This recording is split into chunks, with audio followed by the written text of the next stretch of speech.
तो a system is said to be in a state of thermodynamic equilibrium if the value of property is same at all points in the system. फिर सुनिए, a system is said to be in a state of thermodynamic equilibrium if the value of property is same at all points in the system. इसका मतलब ये है, अगर हमारा कोई system है और हम बोलते हैं कि वो थर्मोडायनामिक इक्विलिब्रियम में है, तो कब होगा? If the value of property is same at all points. Value property क्या होगी? सेम होगी। ओके, आपको मैं देखिए एग्जांपल दे रहा हूं। मान लीजिए कि ये हमारा कोई सिस्टम है, ठीक है, इसी और सिस्टम में देखेंगे कि इसका आप देख रहे हैं ये बाउंड्री है, whatever I drawn here it is the boundary. कोई डाउट? No sir. है ना? अब इस सिस्टम में क्या होगा? डिफरेंट पॉइंट्स अलग अलग, देखिए जो आपको इतना एरिया दिख रहा है, डिफरेंट पॉइंट्स है कि नहीं? ये विजुअल दिख रहा है पॉइंट आपको? Yes sir. हाँ, ठीक है ना, तो डिफरेंट पॉइंट्स हैं। तो एक क्वेश्चन इसमें ये है कि जो हमारा जो सिस्टम है, किसी भी पॉइंट पर कहीं पर भी अगर हम कोई प्रॉपर्टी निकालते हैं तो उसकी वैल्यू क्या रहेगी? सेम रहेगी। The value of property will same at all the points in the system. It means, मान लो सपोज हमने इसको मान लिया ये हमारा पॉइंट ए है। Okay, suppose this point is here, this point is B. एक मैंने पॉइंट लिया सी। अगर ए पॉइंट पर यहाँ पर प्रेशर कितना है? मान लो प्रेशर P1 है। बी पॉइंट पर सपोज प्रेशर P2 है और सी पॉइंट पर मान लीजिए प्रेशर P3 है। तो क्या होगा? P1 will be equal to P2 and will be equal to P3 because pressure is the property of the system. Pressure is the property of the system. Temperature is the property of the system. Volume is the property of the system. So if the system is in thermodynamic equilibrium, the value of property will be same at all points in the system. आप किसी point पर आप check करेंगे तो आपको pressure क्या मिलेगा? Same मिलेगा ना। सपोज P1 इक्वल टू, मान लिया हमने P1 इक्वल टू 2 बार है, for example P1 equal to कितना हो गया? 2 बार। ओके, तो ये 2 बार आपको किसी हर पॉइंट पर आपको 2 बार प्रेशर लगेगा, कहीं भी आप मेजर कर लीजिए आप। Okay, this pressure will be 2 bar eight each and every point. Similarly अगर हम बात करते हैं टेम्परेचर की, मान लो इसका सिस्टम का जो टेम्परेचर है, for example it is 20 degree centigrade, ये टेम्परेचर है सिस्टम का। तो 20 will be eight each and every point, कहीं पर भी आप मेजर करेंगे with in the system, you will get temperature 20 degree centigrade eight each and every point. और समझिए, आप जिस रूम में बैठे हैं, आप बोलते हैं कि आप जहां रूम में बैठे हैं वो रूम आपका एक सिस्टम हो गया और उस रूम का टेम्परेचर कितना है? 20 डिग्री सेंटीग्रेड। कितना टेम्परेचर है? 20 डिग्री सेंटीग्रेड। इसका मतलब कि आपके रूम में किसी भी कॉर्नर में, किसी भी पॉइंट पर, स्पेस में कहीं पर भी अगर आप चेक करते हैं, eight each and every point कितना टेम्परेचर मिलेगा आपको? 20 डिग्री सेंटीग्रेड। अगर ये सेम मिल रहा है eight each and every point, तो हम उसके क्या बोलेंगे? ये हमारा जो सिस्टम है वो किसमें है? थर्मोडायनेमिक इक्विलिब्रियम में। Equilibrium. You got it? Yes sir. हाँ, at each and every point value होगी, प्रॉपर्टी की जो वैल्यू होगी वो क्या मिलेगी आपको? सेम मिलेगी। It will be same at each and every point within the system, then it is said to be in the thermodynamic equilibrium. कोई डाउट? आवाज आ रही है ना? अपने आप को म्यूट कीजिए, ठीक है। Now this is made of और consist of 4 types of equilibrium. One is first is called as the mechanical equilibrium, chemical equilibrium, thermal equilibrium and electrical equilibrium. Thermodynamic equilibrium कब होगा? When there will be mechanical equilibrium, chemical equilibrium, thermal equilibrium and electrical equilibrium. अगर चारों type के equilibrium system में हैं, तब system को बोलेंगे कि सिस्टम हमारा थर्मोडायनामिक इक्विलिब्रियम में है। Okay, now we will take here one by one, है ना। तो पहले हम कौन सा ले रहे हैं? फर्स्ट हम ले रहे हैं mechanical equilibrium. First we are going to take mechanical equilibrium. बहुत सिंपल है ना, समझिए बस, है ना। A system is said to be in the state of mechanical equilibrium mechanical equilibrium if there exists no unbalanced force, either in the interior of the system or between the system and surrounding. Unbalance force का मतलब होगा कि जो force है unbalance, मतलब ये unbalance force नहीं होगा, इसका मतलब फोर्स बैलेंस में होगा। फोर्स है ना, फोर्स को हम प्रेशर भी मान सकते हैं। This is only possible if the pressure is the same throughout the system. आप जानते हैं कि प्रेशर हमारा होता है, pressure is called as the force per unit area, आपने पढ़ा होगा F upon A, area is A. So if the force is same throughout the system, then the pressure will be same. If the force is not same, pressure will not be same. So if the pressure is same throughout the system, if this pressure is same throughout the system, तो क्या होगा कि force भी पूरे system में क्या होगा, same होगा। तो this is the condition for mechanical equilibrium at each and every point pressure will be same. तो मैंने आपको बताया हुआ है कि P1 will be equal to P2 will be equal to P3 and so on। कहीं पर भी आप निकालेंगे तो प्रेशर सेम मिलेगा।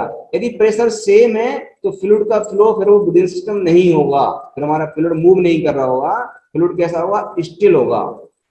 जैसे मान लीजिए आपके रूम में आप बैठे हुए हैं, आपके सारे फैन बंद हैं, सारे विंडोज बंद हैं, तो उस केस में क्या होगा कि एयर है, एयर का pressure at each and every point will be same throughout the system, pressure same रहेगा। तो प्रेशर सेम है तो एयर का फ्लो नहीं होगा। कहीं पर भी चेक कर लीजिए, एयर का फ्लो नहीं होगा, बिकॉज फ्लूइड का फ्लो तभी होता है जब प्रेशर डिफरेंस होगा। क्लियर? अब आपने क्या किया, मान लिया आपने स्विच ऑन करके आपने फैन चला दिया, फैन ऑन कर दिया, तो फैन क्या करेगा, एक फोर्स लगाएगा, और फोर्स के कारण क्या होगा, एयर का फ्लो स्टार्ट हो जाएगा। इट मींस उस केस में प्रेशर सेम नहीं रहेगा, तो तब मैकेनिकल इक्विलिब्रियम नहीं होगा। अगर कोई फैन वहां पर रन कर रहा है, because of that force air will move, air particle will move. So mechanical equilibrium मतलब सीधा है, अगर प्रेशर सेम है थ्रू आउट द सिस्टम, कहीं पर भी चेक करेंगे आपको प्रेशर सेम मिल रहा है, it means there is the mechanical equilibrium. Any doubt? No, sir. है ना, आप लोग अटेंडेंस पोस्ट Sir. कर दी, ठीक है, नहीं डाउट, ठीक है ना, okay good. Next we are going to take chemical equilibrium.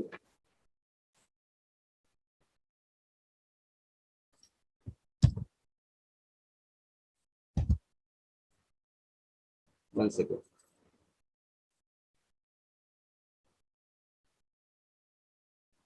Next, we are going to take chemical equilibrium. The second one is chemical equilibrium. Okay, बहुत सिंपल है। In case of the chemical equilibrium, a system is said to be in a state of chemical equilibrium if there exists no chemical reaction. System में कोई chemical reaction नहीं हो रही है, there is no chemical reaction, और transfer of matter from one part of system to another, कोई chemical reaction नहीं हो रही है और मैटर का ट्रांसफर नहीं हो रहा है। और यदि if there is chemical reaction then the rate of reaction will be same throughout. If there is chemical reaction the rate of reaction will be same. So just to understand, for the chemical equilibrium there should be no chemical reaction within the system. जैसे आप जानते हैं, मान लो एक आपके पास एक H2 gas है system में अंदर, और दूसरी हमारी ऑक्सीजन गैस है, तो दोनों मिलकर क्या बना लेंगी, H2 प्लस O2 मिलकर मान लो इन्होंने क्या कर लिया, वाटर बना लिया, वाटर फॉर्म कर लिया। तो रिएक्शन हो रही है, रिएक्शन के कारण से वहां पर केमिकल इक्विलिब्रियम सेट नहीं हो पाएगा। तो if there is no chemical reaction it means there is the chemical equilibrium. जैसे मैंने एग्जांपल दिया है कि mixture of oxygen and gasoline is not in chemical equilibrium. Gasoline समझते हैं क्या होता है? गैसोलीन मतलब पेट्रोल, गैसोलीन मतलब पेट्रोल। ओके, अगर हम ऑक्सीजन और गैसोलीन को हम मिक्स कर देंगे तो वहां पर क्या हो जाएगा, अगर वहां स्पार्क मिलता है तो क्या होगा, फिर वहां पर रिएक्शन फॉर्म हो जाएगी, और because of that reaction chemical equilibrium वहां पर फिर नहीं हो पाएगा। ओके, लिखा ना, is not chemical equilibrium once the mixture is ignite. अगर आप मिक्सचर को इग्नाइट करेंगे, पेट्रोल है और आपका एयर है, मिक्सचर है, इग्नाइट करेंगे तो वहां कंबशन हो जाएगा, तो कंबशन के कारण क्या होगा, मैटर का ट्रांसफर हो जाएगा one place to, from one region to another region. So this is not the chemical reaction. Just you have to keep in mind, for chemical reaction there should be no reaction at all within the system. Is clear? Yes, sir. Okay. Next we are going to take thermal equilibrium.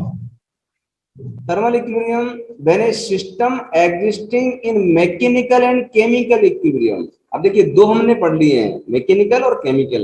मतलब हमारा जो system है उसके पास already दो equilibrium है, mechanical equilibrium में भी है और केमिकल में भी है।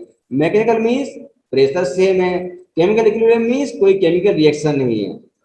आफ्टर दैट अगर इसको हम सेपरेट कर देते हैं from its surroundings, if such A system which is having mechanical and chemical equilibrium, and if it is separated from the surrounding by a dithermic wall.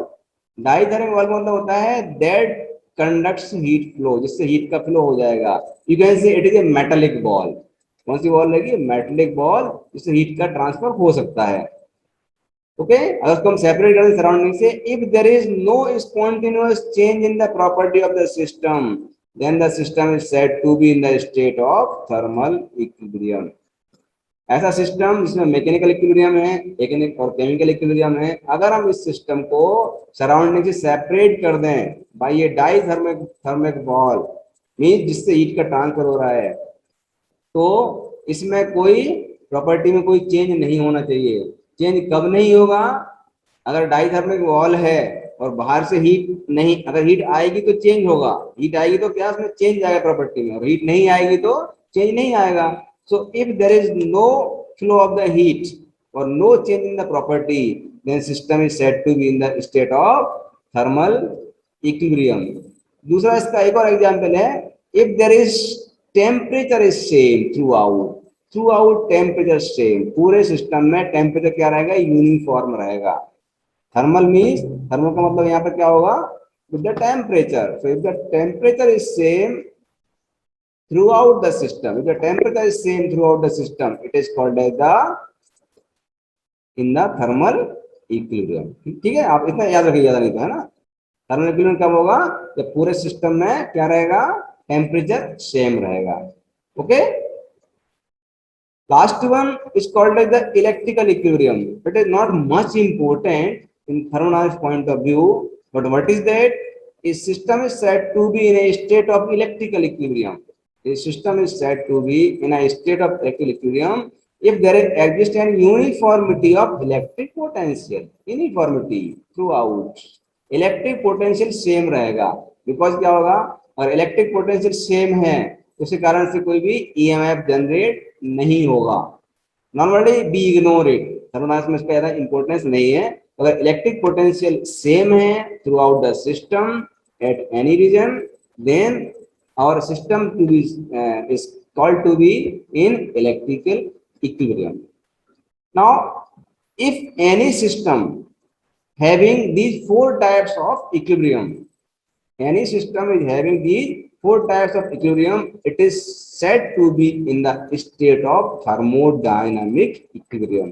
अगर सिस्टम में चारों इक्विलिब्रियम है, मैकेनिकल, केमिकल, थर्मल, इलेक्ट्रिकल, तो हम ये बोलेंगे हमारा system thermodynamic equilibrium में है।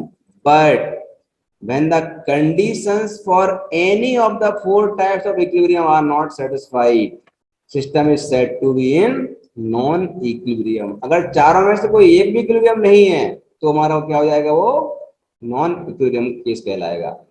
चारों ही सेटिस्फाई होना चाहिए, otherwise system will not be in thermodynamic equilibrium. Any doubt please ask.